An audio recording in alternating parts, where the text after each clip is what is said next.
Ô Gladys, boa noite, Alice, uma ótima noite para nós. Vamos falar sobre obsessão, ainda mantendo a reflexão do Missionário da Luz, e pedir a espiritualidade que coloque em nossos corações as energias amorosas, a fim de que possamos usar em nossas palavras com muito carinho, chegar ao coração das pessoas.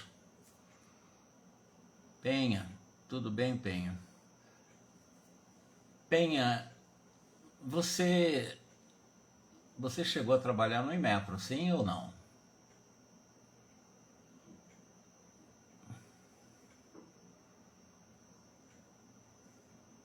Fiz uma pergunta para a Penha aqui, não sei se ela ouviu. Mas vamos lá, vamos começar a nossa reflexão do livro Missionário da Luz, falando sobre... Vocês não estão ouvindo? Ninguém está ouvindo?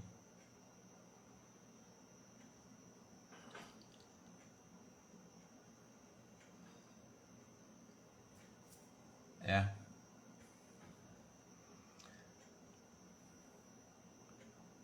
Tá ouvindo, né, Penha? Você foi do Inmetro, sim?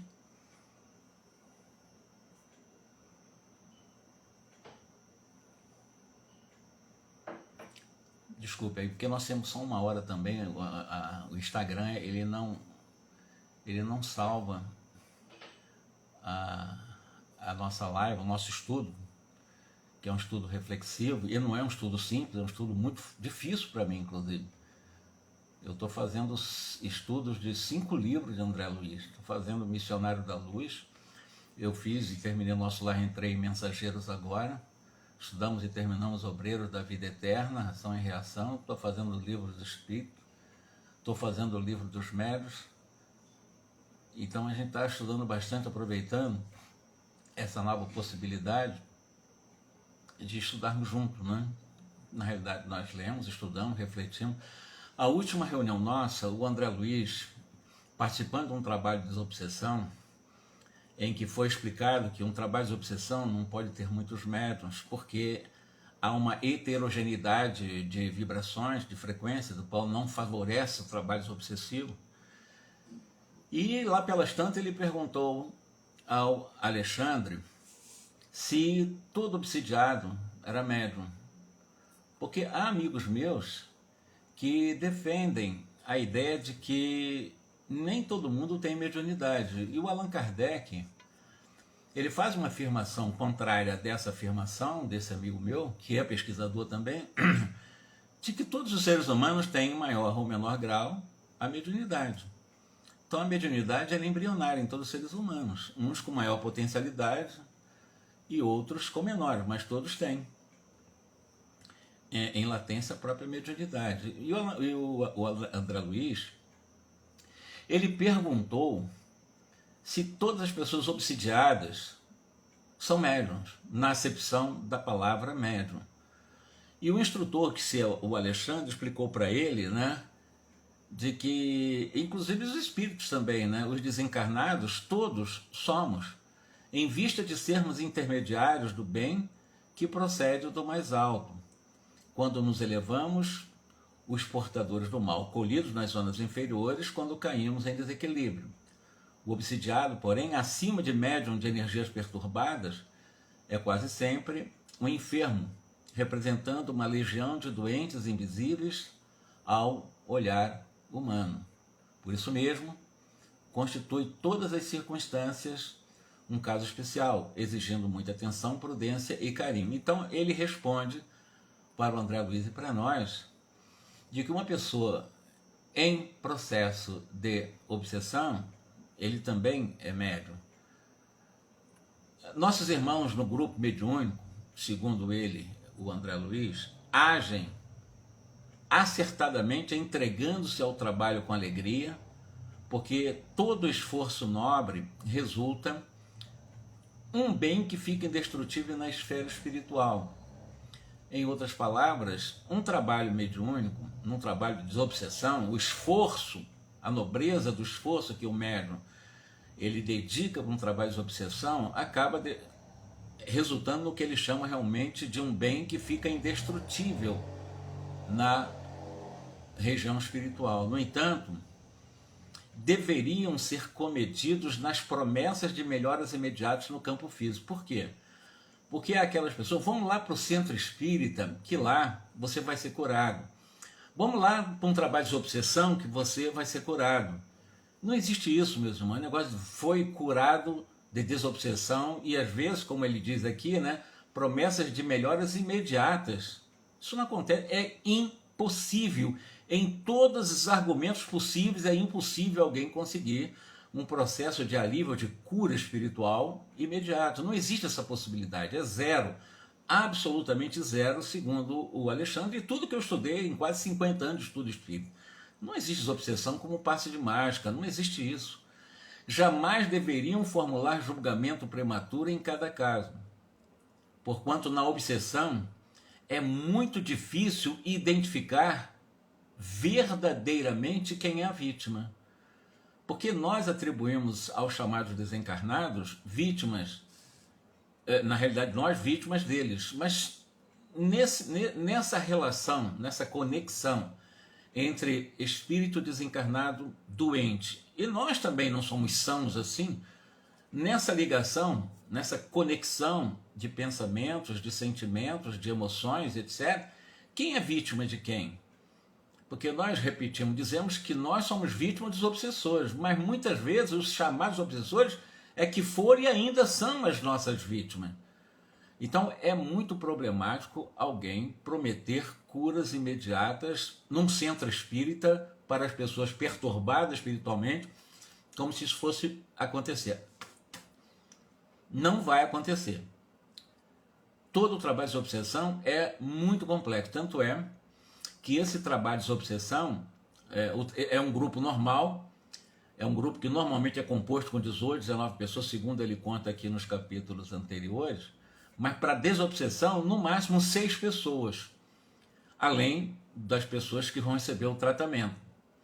E o André Luiz observou um exagerado otimismo daqueles companheiros, vendo que alguns deles, mais levianos, chegavam a fazer promessas formais de cura às famílias dos enfermos. Isso André Luiz citando aqui no capítulo em relação a essas promessas que nós vemos nas casas espíritas. E aí é muito problemático. Vai numa casa espírita que você vai ser curado da obsessão. Vai numa casa espírita que esse tratamento é rápido, porque lá o trabalho é forte. Aliás, tem até aqueles espíritas que dizem que em determinadas outras crenças ou religiões, ou aqueles que mediunidade em outras linhas não kardecianos, vamos dizer assim, lá é mais forte, lá os espíritos são mais fortes, lá eles prendem os obsessores e a pessoa é curada imediatamente. Não existe o mais profundo e perigoso engano do que esse. Como se realmente lá nesses lugares fosse mais forte o tratamento de obsessão do que numa casa espírita. É aquele negócio, continua sendo o que ele chamou, né? É uma leviandade da nossa parte acabar afirmando que uma pessoa em um trabalho de desobsessão vai ter uma cura rápida. Isso não vai acontecer em nenhum caso na Terra, em nenhum caso, é impossível. É impossível. Para Deus nada é impossível. Sim, mas no trabalho de obsessão está dentro das leis de Deus a gradação do tempo necessário para que haja desconexão em espíritos que estão normalmente conectados em vinganças por muitas e muitas e muitas décadas e às vezes centenas de anos. Isso não se acaba do dia para a noite. Claro que serão admiráveis os benefícios a serem colhidos pelos doentes. Claro que eles recebem alguma coisa, mas cura. Todavia, diz o André Luiz, se devemos estimar o bom ânimo, cumpre-nos desaprovar o entusiasmo desequilibrado e sem rumo. Aí o André Luiz indagou que já se conhecia todos os casos e o Alexandre respondeu que sim. Dos 5 que constituirão o motivo da próxima reunião, apenas uma jovem revela a possibilidade de melhoras mais ou menos rápidas. Então, de 5 que vão receber o tratamento, apenas uma pessoa está preparada para receber o benefício da desobsessão. As 4 demais não estão nem uma gotazinha preparados e vão por desobsessão. Recebem alguma coisinha, mas não estão preparados para esse benefício. E aí, como ele fala, já que essa jovem ela revela uma possibilidade de uma melhora mais rápida, os demais comparecerão simplesmente para socorro, evitando agravo nas provas necessárias. Ou seja, eles vão ser socorridos só para não agravar o problema, mas melhorar não. Eles vão ser socorridos para que não agrave ainda mais essa conexão tóxica num processo de obsessão grave, que é aqui coisa gravíssima. Nós vamos ver, cada caso aqui é um caso. Existem casos gravíssimos dessas 5 pessoas, a única que está mais tranquila é a jovem. Aí André perguntou se essa jovem, ela teria então uma proteção diferente, já que ela é a que nas 2 obsidiados, era a que mais poderia realmente apresentar facilidade de uma melhora. E o Alexandre explica para o André Luiz que não se tratava de uma proteção, mas que ela já há muito tempo estava se esforçando para sair do processo de perturbação espiritual. Então não se tratava de uma proteção especial da espiritualidade para ela, porque ela já por muito tempo estava apresentando esforço pessoal para sair do processo. O obsidiado, diz o Alexandre, além de doente, além de enfermo, quase sempre é também uma criatura repleta de torturantes problemas espirituais. Se lhes falta vontade firme para a autoeducação. Então complica ainda mais a situação, considerando que a pessoa obsidiada, se ela não correr atrás, não é só buscar um centro espírita para tomar um passo, beber uma água fluidificada, ou então ficar numa sala em suposto tratamento de doutrinação de obsessor e ela sair daqui livre. Isso não vai acontecer nunca, em qualquer lugar, em qualquer parte do universo. As coisas não ocorrem dessa forma. Isso aí seria milagrismo, né? Seria fantasia, uma casa espírita poderia virar quase que um circo se isso acontecer. Isso não acontece. Isso não é real. Para a autodisciplina de si mesma, é quase certo que prolongará sua condição dolorosa além da morte. Então o processo da obsessão, ela não somente, se a pessoa não se esforçar para sair, claro que a casa espírita alivia, é um socorro, para que não aumente o processo, mas se livrar é ela com ela e o companheiro ou os companheiros que a obsidiam. Então é um processo realmente que pode se prolongar para muitas encarnações. Há obsessões de muitas encarnações. É o que eu estou dizendo, não é um passo demais, vai no centro espírita que você vai ser curado. Não é assim, nós não conhecemos o mapa, nós não conhecemos a trajetória, nós não conhecemos, digamos assim, a estrutura dos cenários provocados por essas protagonistas da obsessão de outras vidas. Nós não conhecemos as nossas existências anteriores. Então, não adianta ficar fazendo promessa, não, vai lá no centro espírita que você vai ser curado. Vai lá no centro espírita que você vai ser curado. Isso aí é a propaganda mais enganosa que existe. É claro que alivia, vai haver o socorro, para que não amplie o processo, é diferente. Mas o processo vai continuar. Só não vai ampliar, uma casa espírita é importante, vai ajudar nisso, como um socorro, né? Como um paliativo na realidade. Porque todo o trabalho da desobsessão é meramente pessoal. Não há possibilidade de espírito, mesmo que pegue um espírito, afaste o espírito e tal. Se a pessoa não se predispuser a transformar os seus valores, os seus comportamentos, gradualmente, sem se forçar, sem se violentar, mas ter novos valores, a obsessão vai continuar aqui, no além, reencarna várias vezes e o processo continuará. Então todo o trabalho, é por isso que aquela jovem, ela é mais facilmente trabalhada, porque ela já está se esforçando, através de autodisciplina, para sair do processo. Aí é diferente. Então, todo obsidiado precisa ser conscientizado da necessidade de ela trabalhar nela os valores intrínsecos de luz que ela já é em essência, para que ela saia do processo obsessivo. No centro espírita será um socorro, será um processo paliativo, que acontece a alguém indiferente ao governo do próprio lar. Ele vai fazer uma metáfora aqui. O que acontece quando a pessoa realmente relaxa do próprio lar?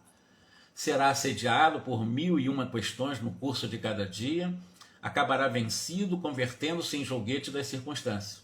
Imagina agora que esse homem indiferente esteja cercado de inimigos. Você deixa a sua casa desguarnecida, cheia de salteadores por fora, o que vai acontecer? Eles vão invadir. Inimigos que ele mesmo criou, adversários que lhe observam os menores gestos, tomados de sinistros propósitos na maioria das vezes. Se não desperta para as realidades da situação com as armas da resistência e valendo-se do auxílio exterior que lhe é prestado pelos amigos, é razoável que permaneça esmagado mentalmente por muito tempo. Então, que se ele não desperta para as realidades da situação em que ela se encontra, né? Se ela não usa a arma da sua resistência através de um processo de uma necessária transformação comportamental, comportamento digno com os propósitos no bem, tendo como alvo o bem, né? Evidentemente, tendo as suas tendências, por mais que ele tome passe, que ele receba trabalho de desobsessão, etc., o que vai acontecer? Se ele não despertar para a realidade do que ele está passando e de que ele precisa resistir através de mudanças de... Eu vou dar um exemplo para não, mudança de comportamento mesmo. Pessoas que vão para trabalhos de obsessão por ignorância, por não estudarem, não conhecerem nada, não vão atrás disso, não estão nem aí para as coisas espirituais, mas estão perturbados espiritualmente. E continue nas suas viciações, né? Continue realmente ligados a todos os tipos de viciações e não querem abrir mão dos seus vícios. Ora, como é que uma pessoa dessa vai sair de uma obsessão se ela, ao sair de um trabalho de socorro, que é mais paliativo, ela vai voltar exatamente e se juntar aos seus amigos de farra, amigos de desequilíbrios, amigos de mesa, né, de bar, amigos de cervejas, amigos do desequilíbrio sexual, amigos de todos os tipos de desequilíbrio. Não tem como, não há possibilidade nenhuma dessa obsessão ser encerrada, essa conexão vai permanecer, porque o auxílio exterior, o trabalho de desobsessão de uma casa espírita, a rigor, ela apenas, como eu disse, será um socorro para que não se amplie o problema, mas vai depender permanentemente da pessoa em processo de perturbação espiritual. Então, como ele diz, é razoável que ela vai permanecer esmagada mentalmente, por ela mesma. Por ela mesma, ela está sendo esmagada por ela mesma, porque ela não está se esforçando. E um dos esforços importantes para sair desse processo de obsessão é aprender na humildade, na mansidão, a orar, vigiando-se para, num propósito sincero consigo mesmo, transformar os seus valores. Não é que a pessoa que tem um hábito, algum vício, vai deixar o vício do dia para a noite. Isso não acontece, normalmente não. Pode até alguns se esforçarem mais, mas se comprometer a fazer isso.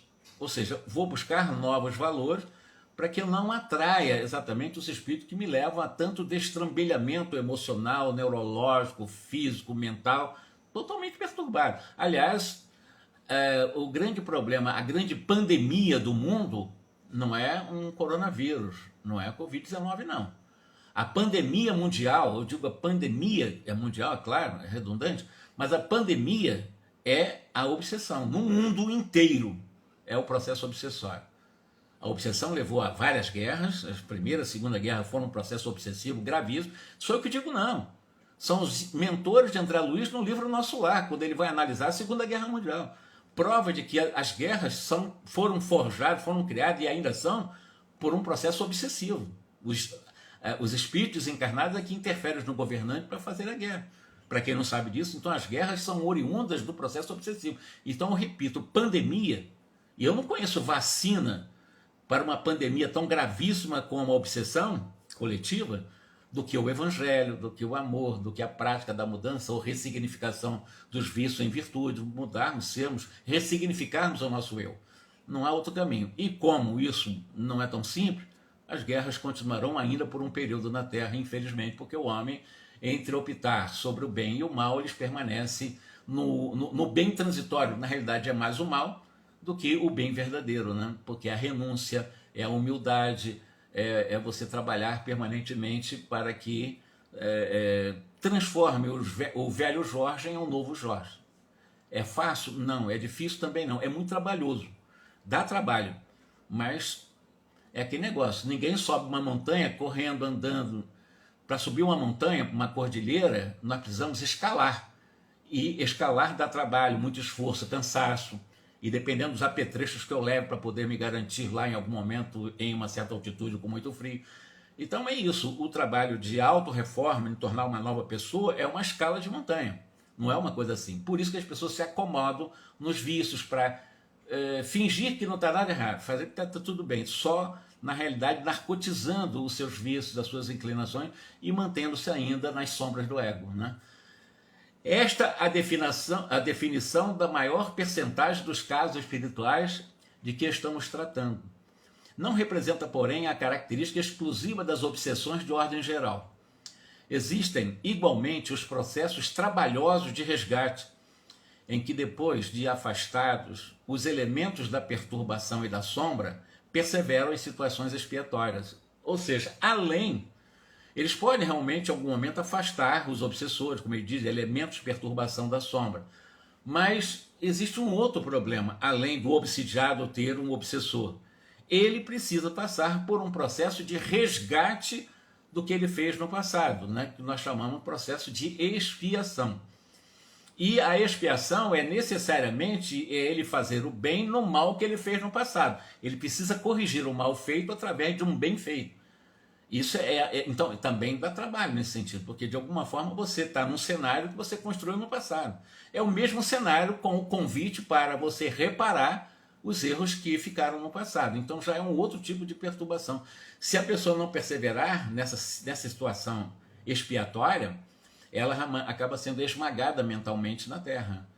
Em todos os acontecimentos dessa espécie, porém, não se pode prescindir da decisão dos interessados direto da cura. Ou seja, não há nenhuma possibilidade de desobsessão se não houver uma decisão do obsidiado na sua cura. É isso que ele está dizendo. Impossível, não adianta terceirizar. Não, eles vão me ajudar e tal, eu terceirizo para eles, levo meu obsessor lá não sei para onde e eu continuo as minhas farras. Ou seja, ele quer que acabe os efeitos, as perturbações, para criar novas causas e novos obsessores. É só isso. As pessoas vão buscar exatamente isso, é você tentar minimizar os efeitos, é a obsessão é o efeito do seu desequilíbrio, então vamos terceirizar os efeitos, ele joga para longe os efeitos e você vai provocando novas causas, novos efeitos, ou seja, não muda comportamento, é o que ele está falando. Porém, se não se pode prescindir da decisão pessoal para a cura. Não adianta, nenhum espírito vai curar ninguém se a pessoa não se decidir a se curar.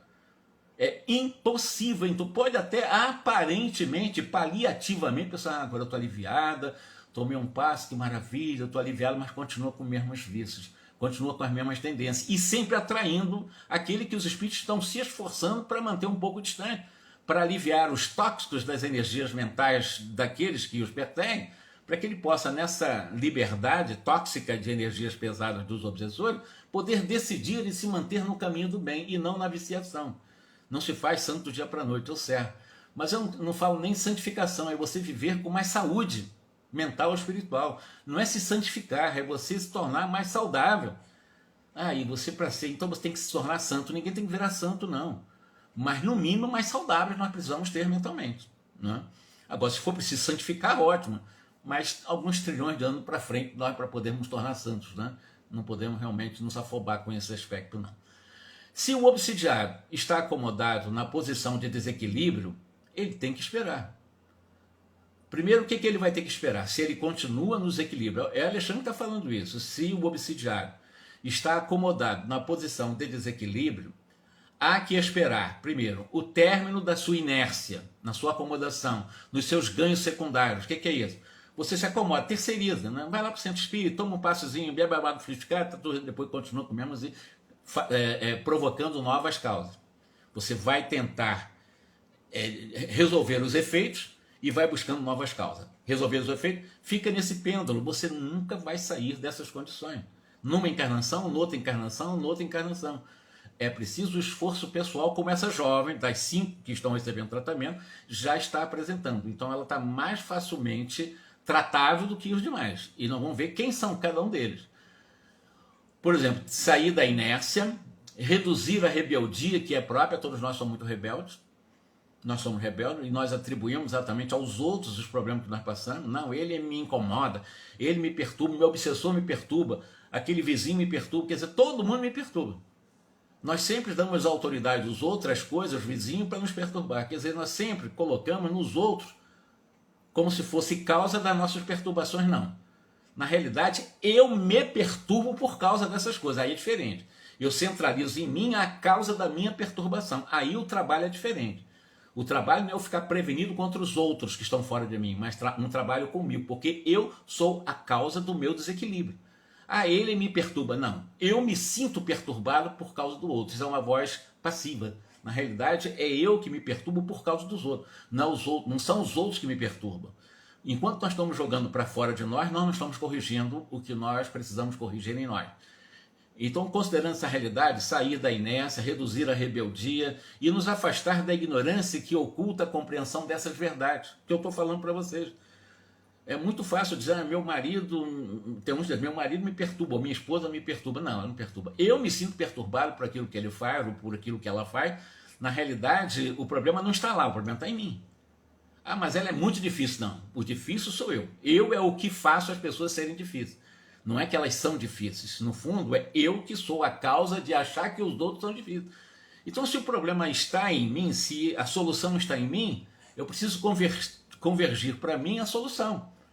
Considerando essa realidade, antes ou ante obstáculos dessa natureza, embora sejamos chamados com fervor por aqueles que amam particularmente os doentes, nada podemos fazer senão semear o bem para a colheita do futuro, sem qualquer expectativa de proveito imediato.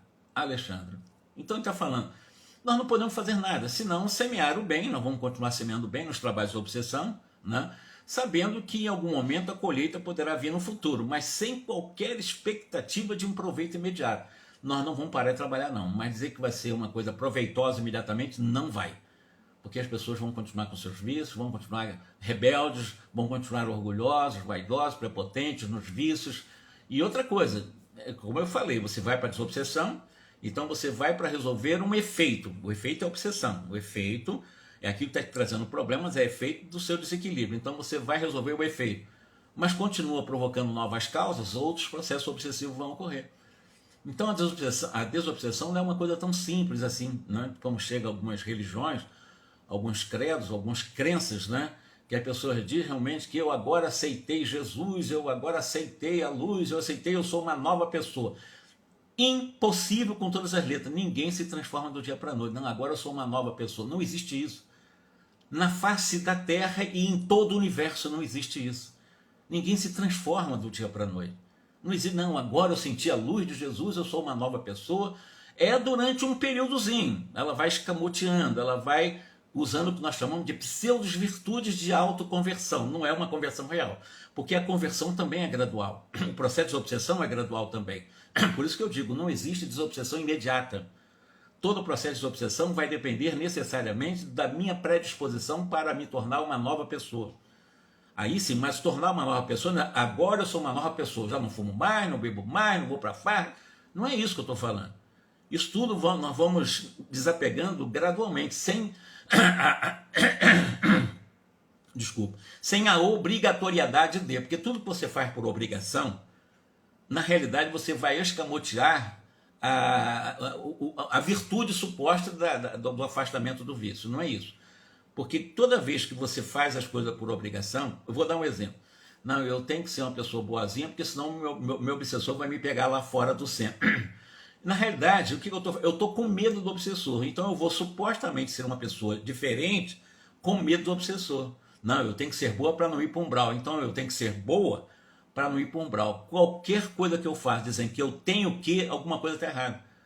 Ninguém é obrigado a nada, ninguém é obrigado a fazer o bem, ninguém é obrigado a amar, ninguém é obrigado a não amar, ninguém é obrigado a odiar, Deus não obriga a nada. Deus nos deu livre-arbítrio. O que Deus nos convida é para que nós possamos fazer as coisas consciencialmente, com a consciência, e não por obrigação, porque as religiões nos fizeram por obrigação. Olha, faz isso, faz aquilo, promete isso, faz esse culto aqui para você, ou então faz a sua confissão para você ficar limpo, depois continua cometendo os seus chamados pecados. Não é isso não, meus irmãos. Todo processo de transformação é gradual. E o maior processo de desobsessão é a autodesobsessão.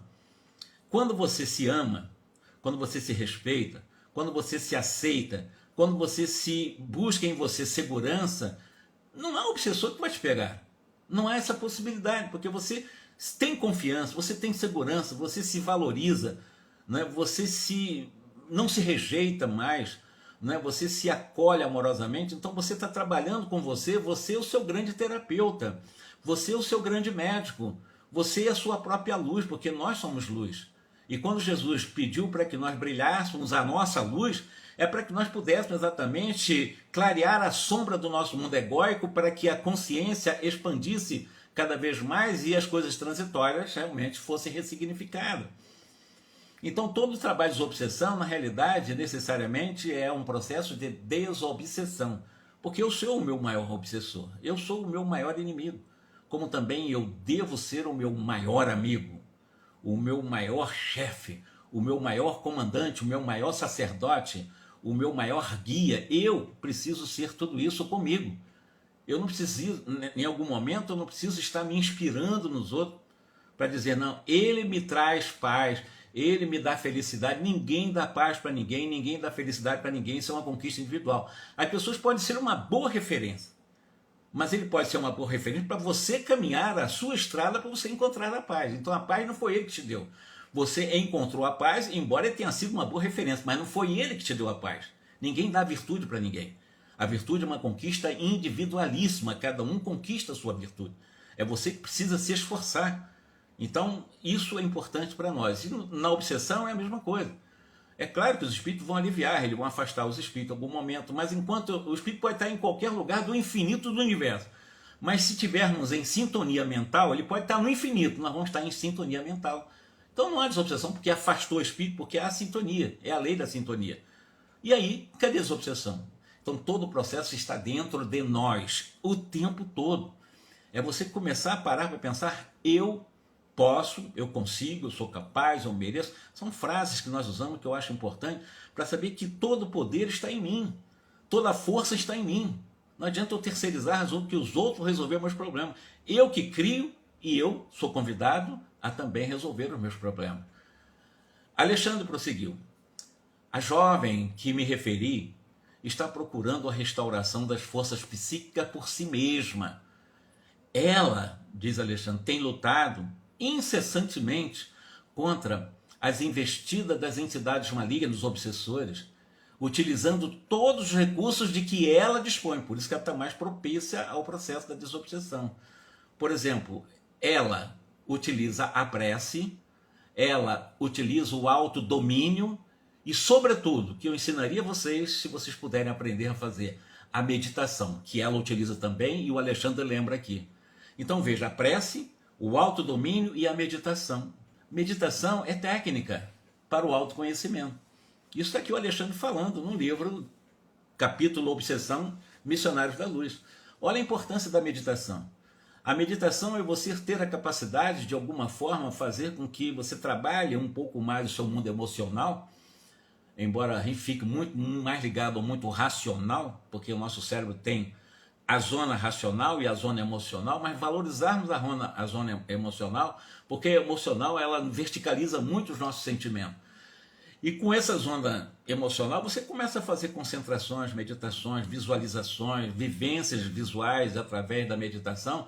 Aí você começa a trabalhar dentro de você, é uma viagem interior. Você começa a se conhecer. Isso quem está falando aqui é o Alexandre, não é o Jorge.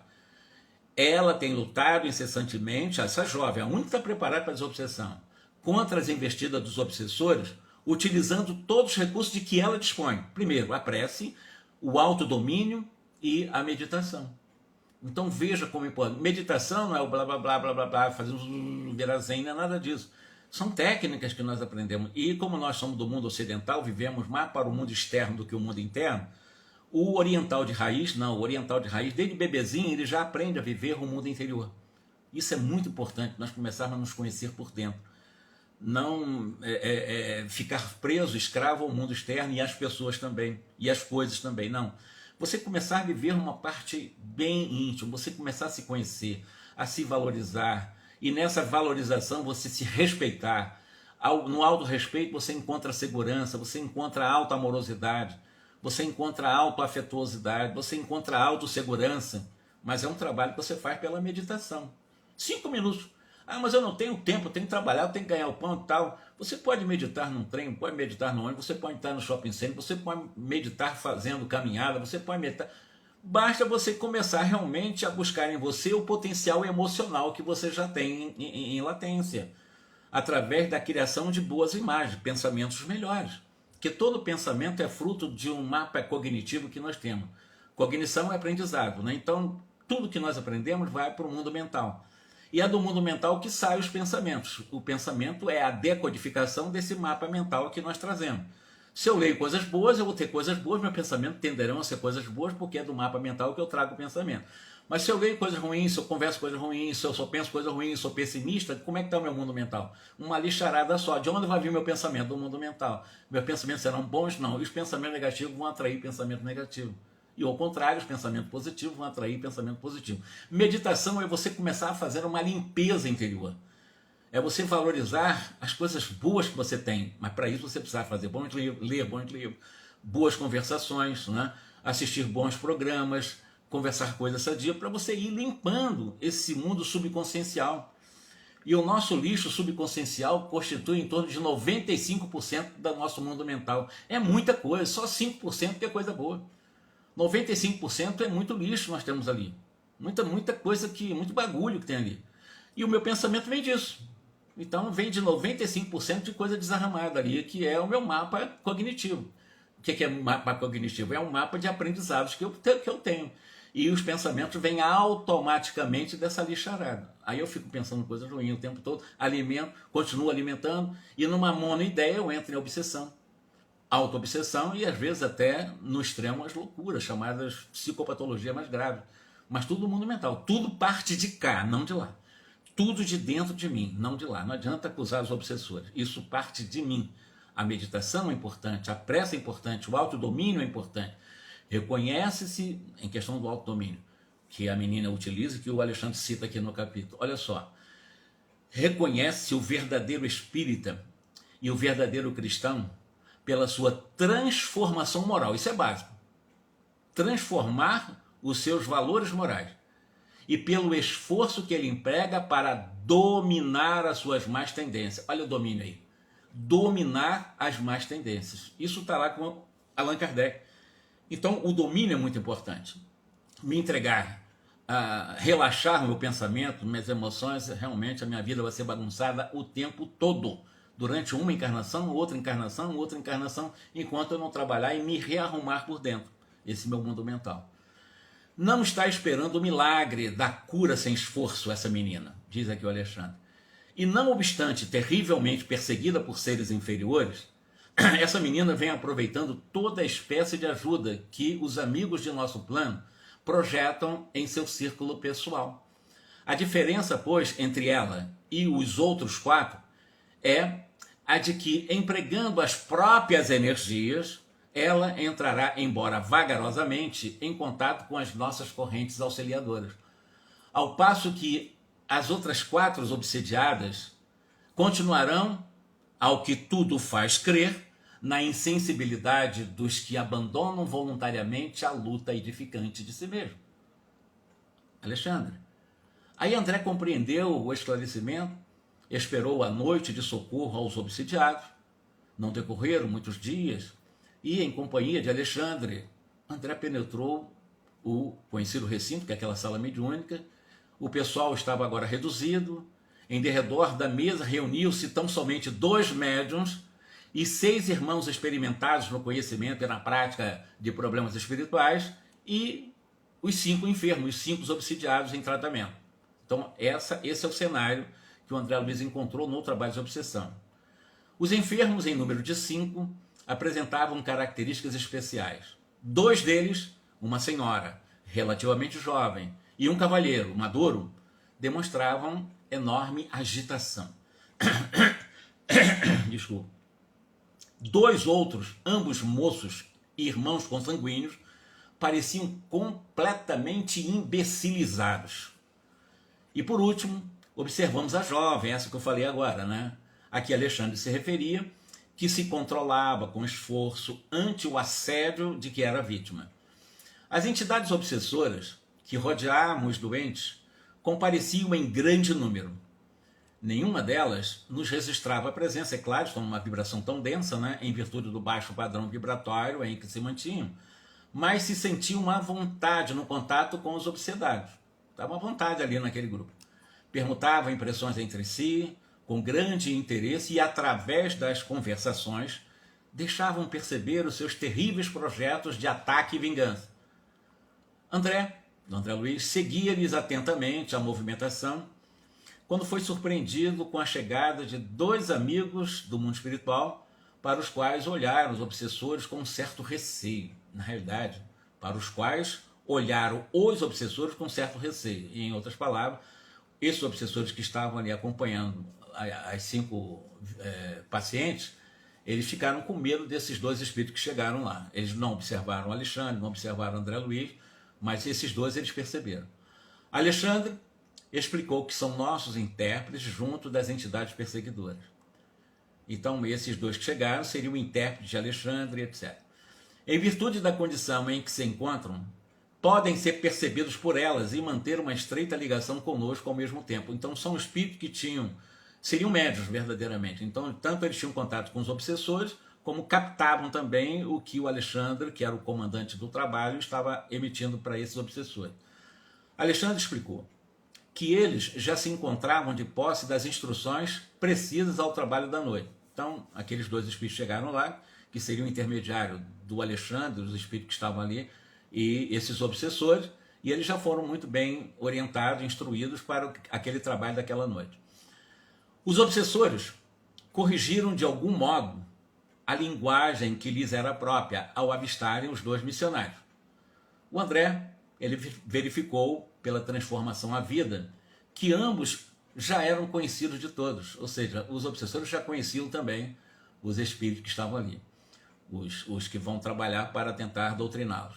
Um dos obsessores, evidentemente cruel, falou em tom discreto a um dos companheiros. Então o André Luiz vai narrar para nós agora a conversa dos obsessores. E um deles, que ele chama realmente de muito cruel, né? Ora, estão chegando os pregadores. Então eles estão conversando, os obsessores, entre eles. Espero que não me venham com maiores exigências. Isso o obsessor falando. Não sei o que desejam esses pregadores, respondeu um dos obsessores lá de forma irônica, né? Porque afinal de contas, conselho e água dão a quem pede. Não estão pedindo conselho de pregador nenhum aqui. Isso é obsessor. Parece-me que convidar-os da mesa a cansar-nos até o esquecimento de nossos propósitos de fazer justiça pelas próprias mãos. Ou seja, eu não estou pedindo pão, não estou pedindo você, não estou querendo aprender nada de vocês. Na realidade, nós estamos com o propósito de fazer justiça com as nossas próprias mãos e vamos fazer justiça com as nossas próprias mãos na conversa deles lá. A palavra o vento leva, aduziu um outro obsessor. A essa altura, os novos amigos entravam em palestra com as entidades da sombra. Um deles dirigiu-se a uma senhora desencarnada, uma obsessora, uma senhora desencarnada obsessora, em tristes condições, que se ligava a um dos obsidiados em posição de idiotia e falou-lhe bondoso. Então, uma senhora levando uma pessoa encarnada a um processo de idiotia. Olá, minha irmã, parece melhorada, mais forte, então já jogou aqui psicologicamente dentro de um processo de aproximação afetuosa, né? Esse espírito chegou para essa senhora obsessora. Olá, minha irmã, parece que você está um pouco melhor, parece que você está um pouquinho mais forte, ainda bem. Aí ela explodiu em crise e começou a chorar. Todavia, continuou o orientador, acalme-se. A vingança agrava os crimes cometidos.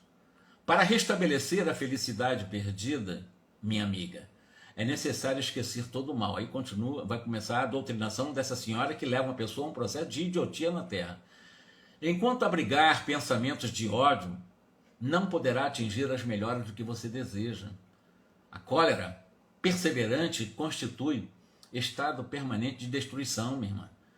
Não conseguirá articular os elementos da paz íntima até que perdoe de coração. Aí ela diz, é quase impossível. Este homem, afrontou meu ideal de mulher, lançou-me a corrupção, escarneceu a minha sorte, transformou meu destino em uma corrente de muitos males. Não será justo que pague agora? Não apregou que o Pai, Deus, é justo? Eu não vejo, porém, o Pai e preciso fazer justiça usando as minhas próprias forças. Isso diz a obsessora. E por que o doutrinador desencarnado, afitasse e compadecido, murmurou: e se fosse o senhor a mulher que esse cidadão prejudicou? Ponha-se no meu lugar e pense como procederia. Então ela está justificando, ela sendo uma obsessora, já contrapondo a conversa do seu doutrinador, pedindo para que ele se colocasse no lugar dela, que ela queria se vingar com as próprias mãos. Prontificar-se-ia a desculpar os malvados que lhe atiraram a lama ao coração? Fecharia as portas da memória a ponto de anestesiar os mais belos sentimentos do caráter? Eu não acredito. O Senhor reagiria como estou reagindo, eu tenho certeza. Há condições para perdoar. E as condições que eu imponho na qualidade de vítima são as de que o meu verdugo experimente também o sarcasmo da sorte. Ele infelicitou-me e voltou ao mundo. Preparou-se para uma vida regalada de considerações sociais. Titulou-se para conquistar a estima dos outros. E o que me deve? Também eu, noutro tempo, não era digna de respeito geral? Não me candidatar a uma existência laboriosa e honesta, com o firme propósito de servir a Deus? André Luiz acompanhava essa discussão com um certo interesse, admirando o individualismo dessa obsessora que caracterizava, cada uma delas, ainda mesmo depois da morte, todo esse individualismo. E o doutrinador observou: todas as suas considerações, minha irmã, são aparentemente muito respeitáveis. Todavia, em todos os desastres que nos ocorram, devemos examinar serenamente a percentagem de nossa coparticipação. Apenas em situações raríssimas poderíamos exibir o verdadeiro título de vítimas. Na maioria dos acontecimentos dessa natureza, temos a nossa parte de responsabilidade. Não podemos evitar que a ave de rapina cruze os ares sobre as nossas frontes, mas nós podemos sim impedir que faça ninho em nossa cabeça. Nesse ponto, a obsessora, parecendo melindrada, acentuou de uma forma agressiva e áspera: suas palavras são filhas da pregação religiosa, mas eu estou à procura da justiça. E com um riso bem irônico terminava: aliás, da justiça pregoada por Jesus. O doutrinador não se exaltou ante o sarcasmo daquela mulher de gestos e acompanhou a observação ingrata e disse bondosamente: a justiça? Quantos crimes se praticam no mundo em nome da justiça? Quantos homens e mulheres que, em procurando fazer justiça sobre si mesmos, nada mais fazem do que incentivar a tirania do eu? Refere-se a irmã ao Divino Mestre. Que espécie de justiça reclamou Jesus para ele quando vergava sobre a cruz? Nesse sentido, minha amiga, o Cristo nos deixou normas de que não deveremos esquecer. Jesus mantinha-se vigilante em todos os atos alusivos à justiça para os outros. Defendeu os interesses espirituais da coletividade até a suprema renunciação. Entretanto, quando surgiu a ocasião do seu julgamento, guardou silêncio e conformação até o fim. Naturalmente, não desejou o mestre, com semelhante atitude, desconsiderar os serviços sagrados dos juízes retos do mundo carnal. Mas Jesus preferiu adotá-la, estabelecendo o padrão de prudência para todos os discípulos do seu evangelho, nas mais diferentes situações. Ao se tratar de interesses alheios, minha irmã, devemos ser rápidos na justificação legítima. Entretanto, quando os assuntos difíceis e dolorosos nos envolvem o eu, convém moderar todos os impulsos de reivindicações. Nem sempre a nossa visão incompleta nos deixa perceber a altura da dívida que nos é própria. E na dúvida, é lícito a abstenção. Acredita que Jesus tivesse algum débito para merecer uma sentença condenatória na cruz? Ele conhecia o crime que se praticava, possuía sólidas razões para reclamar o socorro das leis. No entanto, Jesus preferiu silenciar e passar, esperando-nos, pelo menos, o campo da compreensão legítima. É que o mestre, acima do olho por olho, das antigas disposições da lei, Jesus ensinou: amai-vos uns aos outros, praticando-o invariavelmente. Confirmou a legalidade da justiça, mas proclamou a divindade do amor. Jesus demonstrou que será sempre heroísmo o ato de defender os que merecem, mas se absteve de fazer justiça a si mesmo, para que os aprendizes da sua doutrina estimassem a prudência humana e a fidelidade divina nos problemas graves da personalidade, fugindo aos desvarios que as paixões do eu podem desencadear nos caminhos do mundo. A obsessora ficou calada, umedeceu, fortemente impressionada, e Alexandre, que seguia também comovido as explicações do intérprete, observou André. O trabalho de esclarecimento espiritual depois da morte entre as criaturas exige de nós muita atenção e carinho. É preciso saber semear na terra abandonada dos corações desiludidos, que se afastam da crosta sob tempestades de ódio, angústia desconhecidas. Diz o livro sagrado que no princípio era o Verbo. Também aqui, diante do caos desolado dos espíritos infelizes, é necessário utilizar o verbo do princípio da verdadeira iluminação. Não podemos criar sem amor. E somente quando nos preparamos devidamente, nós edificaremos com êxito para a vida eterna. Silenciando a obsessora que fora criteriosamente advertida, o André Luiz passou a observar a senhora ainda jovem que se mostrava sob irritação forte no recinto procurando os amigos encarnados. Aí ele vai entrar num outro caso. Esse aqui foi o primeiro caso, uma pessoa em idiotia, obsidiado por essa senhora que estava reclamando, dizendo que em outras vidas ele foi maltratada, foi vilipendiada e tal, e ela estava querendo fazer justiça com as próprias mãos, e em nome de Jesus, e o Espírito disse para ela, mas Jesus nem se defendeu. Jesus não teve essa preocupação de fazer a sua própria defesa, ao contrário, ele ensinou para nós a mansidão, a mansuetude, a compreensão, embora respeitasse os juízes humanos, as leis humanas, mas ele não ficou preso ao egoísmo, ao eu, e ela estava presa ao eu, senão eu sou vítima. Quem é vítima? Muitas vezes nós somos vítimas, não somos vítimas de coisa nenhuma, nós somos autores e temos muitas vítimas em nossa caminhada. Esse novo caso nós vamos contar na próxima quarta, hoje é no próximo sábado, às 10 horas da noite, porque eu estou passando as nossas reflexões para sábado às 10 horas da noite, porque eu retornei aos trabalhos, embora não com público ainda, mas já presencial na Casa Espírita, que nós temos a responsabilidade de presidir. E a gente procura levar exatamente com muita responsabilidade esse compromisso. Eu estou 2 anos fora de lá, estou voltando agora. Então, às 10 horas, sábado que vem, estarei dando continuidade aos outros casos, né, contado aqui, lembrando sempre que a desobsessão, verdadeiramente, ela começa dentro de mim, desse meu eu, mas esse meu eu consciencial, não o meu eu egóico, né? É o eu profundo, é o eu self, como dizia Jung, né? É o eu mais profundo, é o eu essência, luz que somos.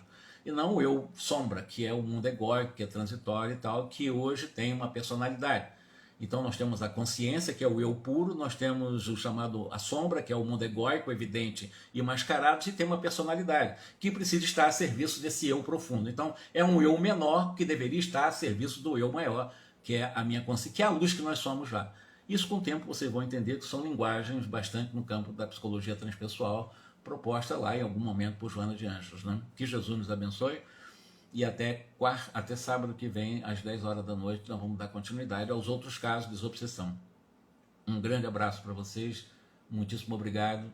Fiquem com nosso Senhor Jesus, o nosso grande mestre inspirador, para esse processo de autobusca, né? Para encontrar em nós a luz que já somos. Muita paz.